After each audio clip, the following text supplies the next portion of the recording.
Good morning students. तो आज हम लोग जो बिहार बोर्ड 7 क्लास का जो चैप्टर नंबर 6 है, क्लास 7 चैप्टर नंबर 6, उसका नाम है हमारा पर्यावरण। हमारा पर्यावरण ठीक है। तो हमारा पर्यावरण आज हम लोग देखेंगे, इसका अंग्रेजी में हो जाएगा आवर एनवायरनमेंट या इसका क्या हो जाएगा आवर एनवायरनमेंट। अब ये पर्यावरण आखिर होता क्या है, तो इसका सीधा साधा अगर हम लोग देखें तो इसका परिभाषा होता है हमारे आसपास के वातावरण,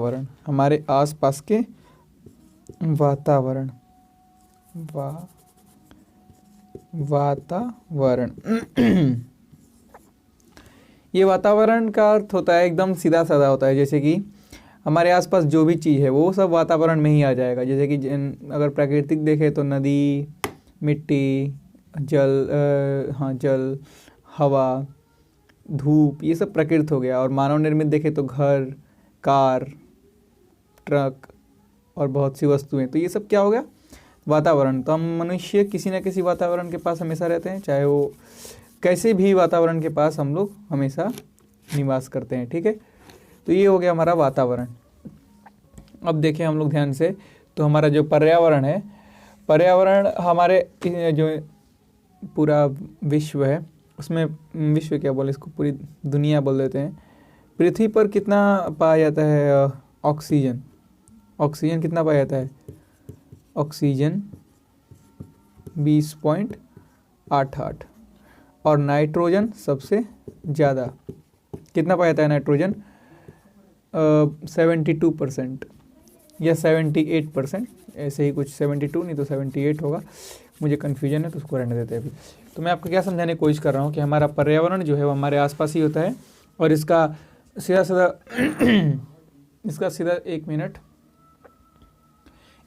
साधा अर्थ ये होता है हमारे आसपास, हमारे चारों ओर पाए जाने वाले प्रकृति के मानवीय दशाओं के आवरण को, यहाँ पे मेरे सामने किताब खुला हुआ है तो मैं देख सकता हूँ, इसका हो जाएगा हमारे चारों ओर पाए जाने वाले प्रकृति एवं मानवीय दशाओं के आवरण को क्या पर्यावरण कहा जाता है। तो नॉर्मल आप इसका आराम से वो याद कर लेंगे, जो भी इसका है वो वाला याद कर लेंगे। अच्छा, एक वर्ड आता है पारितंत्र, गिलास गिर गया। एक वर्ड क्या आता है, पारितंत्र का होता है अंग्रेजी वर्ड डिपेंडेंसी। छोड़िए अंग्रेजी वर्ड को, छोड़ो, हिंदी वर्ड देखते हैं। क्या होता है पारितंत्र का अर्थ, डिपेंडेंसी, निर्भरता। निर्भरता का अर्थ क्या होता है, निर्भरता। ध्यान से समझो, ये मान लो शेर इधर और इधर चलेंगे, इस साइड से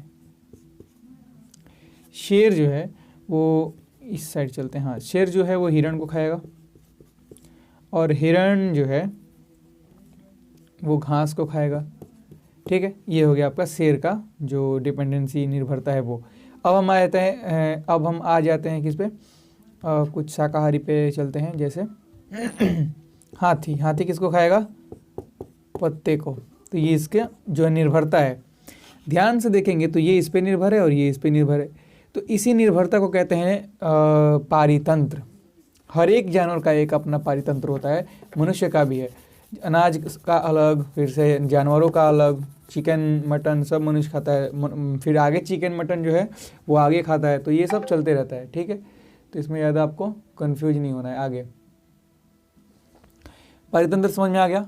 अब हम लोग समझते हैं कि प्राकृतिक जो मंडल हैं वो कितने प्रकार के होते हैं। प्राकृतिक मंडल कितने प्रकार के होते हैं, तो ध्यान से समझना इस बात को। इसको मिटाते हैं पहले। एक गोला ये हो गया, एक गोला ये हो गया और एक गोला ये हो गया, ठीक है। ये तीनों गोला है और इसमें हम लोग समझेंगे, इसको मान लेते हैं हम लोग वायु। पृथ्वी पे जितना भी मंडल है वो सब वायुमंडल। इसको मान लेते हैं जल, पृथ्वी पे जितना भी जल है वो सब जल मंडल में। और इसको मान लेते हैं हम लोग स्थल, पृथ्वी पे जितना भी भूमि है वो सब इसमें आ गया, ठीक है।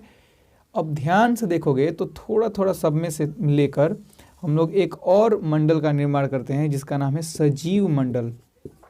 इसी थोड़े थोड़े हिस्से से हम लोग रहते हैं, थोड़े सा वायु, थोड़ा सा जल और थोड़ा सा स्थल मिलके सजीव मंडल का निर्माण करता है। तो सजीव मंडल में सारे जीव आ जाते हैं। जीव इसमें सब जिंदा होते हैं ना, जितने भी जिंदा चीज़, जितने भी जिंदा तत्व हो गए वो सब इसमें आ जाते हैं। वायुमंडल ये सब मंडल है, मैं माँ लिख देता हूँ, आप लोग समझ जाएंगे, ठीक है। वायुमंडल, जल मंडल, स्थल मंडल, ये सब क्या है, प्राकृतिक मंडल। समझ में आ गया आपको। और पर्यावरण जो है वो दो प्रकार के होते हैं। ये आपका जो पूरा है ये प्राकृतिक पर्यावरण है, और जो मानव बनाता है उसे कहते हैं मानवीय पर्यावरण या फिर मानव निर्मित पर्यावरण। इतना समझ में आ गया। ये हमारा था मंडल। उसके बाद देख लेता हूँ मैं कुछ है कि नहीं। और यहाँ पे अब कुछ तो वैसे है नहीं, यहाँ पे हम लोग आ जाते हैं सीधे क्वेश्चन आंसर पे। इनमें से कौन सी प्राकृतिक की पर्यावरण की वस्तु है, तो इसका हो जाएगा जल। पर्यावरण कितने प्रकार का होता है, पर्यावरण दो प्रकार के होते हैं, प्राकृतिक और मानवीय पर्यावरण। पृथ्वी के चारों ओर क्या है, इसका दोनों आंसर सही हो सकता है, लेकिन हम लोग पर्यावरण के बारे में पढ़ रहे हैं इसीलिए इसका आंसर सही होगा पर्यावरण, वायु नहीं। जब वायुमंडल में पढ़ते तो वायु सही होता। अब यहाँ पे पेड़ पौधे एवं जीव जंतु मिलाकर प्राकृतिक पर्यावरण का निर्माण करते हैं। पेड़ पौधे जीव जंतु जैव मंडल के अंग हैं। मनुष्य ने अपनी आवश्यकता की पूर्ति के लिए चीज़ों को बनाया है। पर्यावरण किसे कहते हैं, हमारे आसपास के वातावरण को पर्यावरण कहते हैं। एकदम सीधा साधा उत्तर।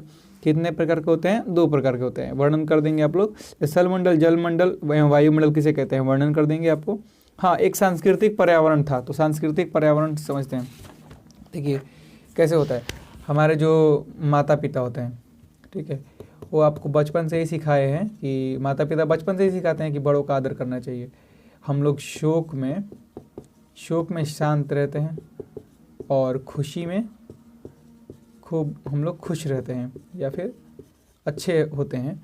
तो शोक में शांत रहना और खुशी में खुश होना ये किसने सिखाया, हमारे बड़े लोगों ने, गार्जियन लोगों ने। तो इसी को कहते हैं कुल मिला जुला के सांस्कृतिक पर्यावरण। समझ में आया। सांस्कृतिक पर्यावरण हो जाएगा जो हम लोग अपने बड़ों का आदर करते हैं, वो सब हो जाएगा क्या, सांस्कृतिक पर्यावरण।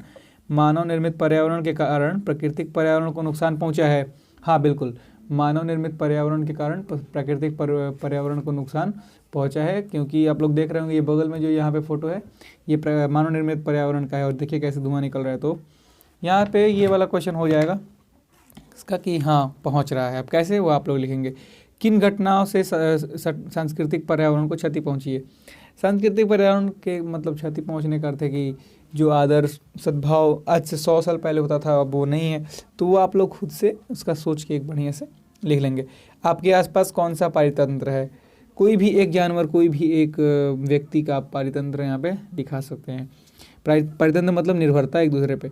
हम किन उपायों को अपनाकर पानी के खर्च को कम कर सकते हैं, तो आप लोग उपाय को खुद ही लिख लेंगे, उपाय को कम पानी का उपयोग करके आदि।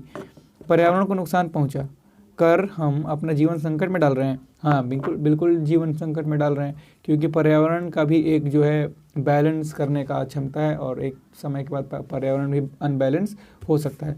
तो ये वाला हो जाएगा आपका, हाँ हम लोग नुकसान पहुँचा रहे हैं। तो पार्ट 6 खत्म हो गया। अब पार्ट 7 हम लोग पढ़ेंगे कल। तो के लिए जय हिंद। लोग अपना ध्यान रखें।